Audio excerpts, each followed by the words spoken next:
exactly. And I think one of the biggest things that keeps addictions going is shame. It's the shame and the secrecy. And so one of the biggest things I did was I started talking about it. I was like, oh, I watch pornography and I don't want to, I struggle with pornography, or, you know, why is pornography even bad? And having that conversation with people and feeling like I wasn't judged, I didn't need to feel ashamed. And I think why that helped me was in times when I fell, or in times when I went back to watching pornography, I didn't feel so ashamed of myself. Because shame is a really bad motivator, I'm learning. Like, shame really doesn't help us to change much, it just helps us to hide things better. Right. And so for me, I didn't want to lie to myself anymore. I Yeah. didn't want to hide from people anymore. And I didn't want to feel ashamed of myself. I wanted to do this because I loved God. I loved myself.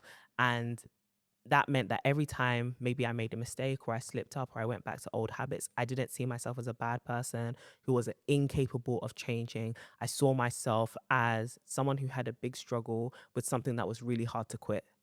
Like, yes, we can go cold turkey, but there's also a degree of healing that needs to come, because the reason why I ran to pornography was because of childhood trauma. And so now we need to nurture the pain. Now we need to actually go to that wound that was there. All of these different things. Oftentimes, this addiction is a band-aid. But actually, once you start taking that band-aid off and you're like, no, we're not wearing this band-aid anymore, you have to deal with the wound. Yeah. You have to deal with the wound, or you're just always going to go back to the band-aid. And it doesn't make you a bad person. It just means that you have a struggle, and struggles can actually be overcome, but they don't have to be overcome with shame.